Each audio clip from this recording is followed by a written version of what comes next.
नमस्कार दोस्तों, आप सभी का स्वागत है एक्वेस्टिव एजुकेशन की एक और नई वीडियो में।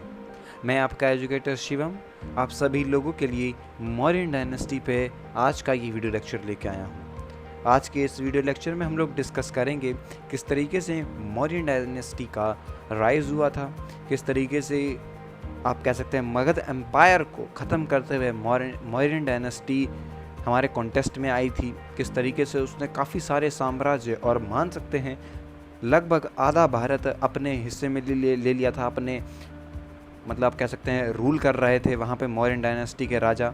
इन सभी के बारे में आज हम अपनी आज की वीडियो में इन डिटेल डिस्कस करने वाले हैं। तो दोस्तों सबसे पहले पढ़ते हैं कि किस तरीके से राइज हुआ मौर्यास का, किस तरीके से मौर्यास आप कह सकते हैं कि इतनी बढ़िया मगध एम्पायर जैसी आप कह सकते हैं वास्ट फैली हुई डायनेस्टी को ख़त्म करते हुए मौर्यास जो थे वो सामने आए थे।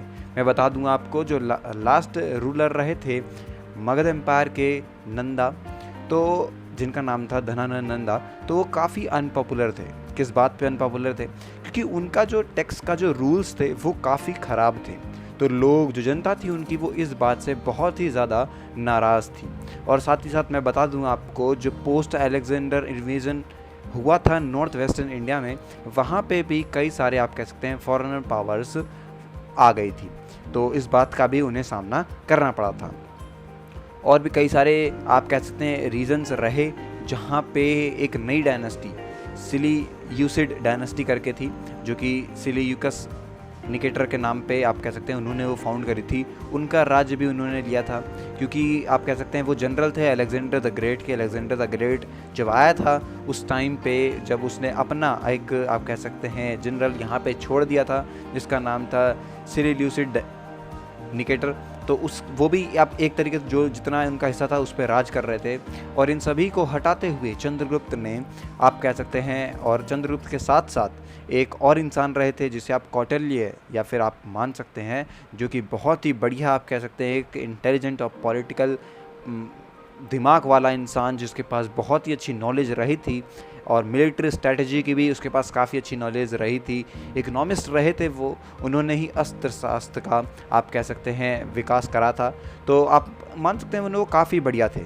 उनकी मदद से ही उन्होंने धनानंद को डिफीट करते हुए 321 BC में जो थ्रोन था उसे अपने नाम करा था। वो जो गद्दी थी चंद्रगुप्त मौर्य के नाम पे आ गई थी 321 BC के अंदर। ओके दोस्तों, तो ये सारी बातें थी कि इस तरीके से मौर्यास जो थे वो हमारे कॉन्टेक्स्ट में, हमारी इस हिस्ट्री में आए थे और उन्होंने किसको हराया था। सबसे पहले रूलर रहे थे आपके चंद्रगुप्त मौर्य। चंद्रगुप्त मौर्य काफ़ी मिस्टीरियस इंसान रहे हैं, उनका ओरिजिन मिस्टीरियस रहा है। अगर ग्रीक के बारे में बात करें, जो ग्रीक के सोर्स हैं अगर उनकी बात करें जो कि बहुत पुराने हैं, तो वो ये कहते थे कि वो चंद्रगुप्त मौर्य एक नॉन वॉरियर नाइलेज है, मतलब लाइनेज रहे हैं, मतलब उनका कोई संबंध नहीं है वॉरियर से। ओके, अगर हम लोग हिंदू सोर्स के बारे में बात करें तो वो कहते हैं कि जो चंद्रगुप्त मौर्य रहे थे वो स्टूडेंट थे कौटिल्य के। ओके, मान सकते हैं। और अगर हम लोग बुद्धिस्ट सोर्स के बारे में बात करें तो वो एक क्षत्रिय ही थे। ओके, तो जितने लोग हैं उतनी तरीके की बातें हमें देखने को मिलती हैं।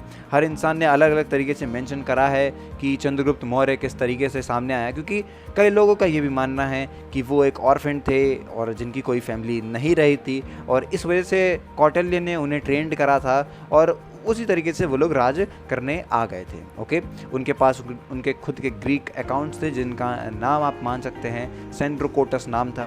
अलेक्जेंडर जो थे उन्होंने कॉन्क्विस्ट करा था इंडिया को 324 BC के अंदर, और उसके एक साल के अंतराल में ही चंद्रगुप्त मौर्य ने उस ग्रीक रूल सिटीज़ को डिफीट करते हुए नॉर्थ वेस्टर्न पार्ट का जो कंट्री है हमारी उसको अपने अंदर ले लिया था, मतलब कि मौर्यन डायनेस्टी के अंतराल में ले लिया था। काफ़ी बड़ा पार्ट आप मैप में देख सकते हैं, जिस तरीके से आपको समझ में आएगा कि कितना बड़ा हिस्सा जो है चंद्रगुप्त मौर्य ने अपने कंट्रोल में ले लिया था।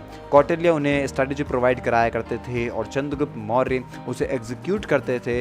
इसी एक अच्छी तकनीक के दौर पे उन्होंने अपना साम्राज्य बहुत ही ज़्यादा फैला दिया था, मतलब मान सकते हैं भारत में हर कोने पे चंद्रगुप्त मौर्य का नाम ज़रूर हुआ था। ओके दोस्तों, और ये आप मान सकते हैं फिर उस तरीके से उन्होंने ईस्टवर्ड मतलब कि मगध की तरफ भी अपने आप का नाम करना चालू कर दिया था। ओके दोस्तों, नेक्स्ट बात करते हैं इनके बेटे बिंदुसार के बारे में। तो बिंदुसार जो थे वो बेटे रहे थे चंद्रगुप्त मौर्य के। इन्होंने रूल करा था 297 BC से लेके 273 BC तक। साथ ही साथ इन्हें एक और नाम से जाना जाता है जो कि है आपका अमृत घाट, ओके, स्लेयर ऑफ फोर्स। तो इस तरीके से नाम जाने जाते हैं। और डायमेक्वस जो थे वो उनके एम्बेसडर रहे थे कोर्ट के, और इन्होंने अपॉइंट करा था अपने सन अशोक को as a governor of Ujjain. Okay, ये बात आपको ध्यान रखनी है कि उज्जैन के गवर्नर बिंदुसार के टाइम पे कौन थे, तो वो आपके अशोक थे। जो बिंदुसार थे वो मान सकते हैं आप, इन्होंने अपना जो मौर्यन एम्पायर है वो मसूरी तक एक्सटेंड कर दिया था। अभी काफ़ी अच्छा रोल रहा था मौर्यन एम्पायर को एक्सटेंड करने में, तो मान सकते हैं मसूरी तक इन्होंने अपना जो एम्पायर है वो एक्सटेंड कर दिया था दोस्तों। नेक्स्ट बात करें अगर हम लोग अशोका के बारे में, तो अशोका जो थे वो मौर्यन एम्पायर, बिंदुसार और उनकी पत्नी सुभादरंगी इनके बेटे थे, और ग्रैंड सन थे ये चंद्रगुप्त मौर्य के। ओके, इनका नाम आप मान सकते हैं, इनके कई सारे नाम और थे।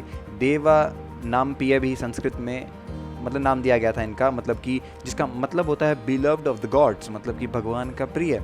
ओके, और साथ ही साथ पियादसी भी इनका नाम दिया जाता था। इन्हें बहुत ही ज़्यादा one of the greatest empire के नाम से भी जाना जाता है, जिनका जन्म हुआ था 304 BC में, और ये 268 BC से लेकर 322 BC तक रहे थे, जहाँ पे 322 BC में इनकी मृत्यु हो गई थी। काफ़ी अच्छे रूलर रहे थे, इन्होंने भी काफ़ी नाम करा था। दोस्तों ये थी मेरी पूरी आज की वीडियो।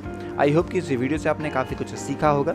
थोड़ी शॉर्ट वीडियो थी क्योंकि मैं चाहता हूं कि आपको सिर्फ इंपॉर्टेंट बातें पता चले, फालतू का ज्ञान लेने की कोई ज़रूरत नहीं है। जो आपका सिलेबस है 10+2 पे इतनी बातें आती हैं, इतना ही आपको पता होना चाहिए। मिलते हैं अपनी अगली वीडियो में, तब तक के लिए हैव अ नाइस डे।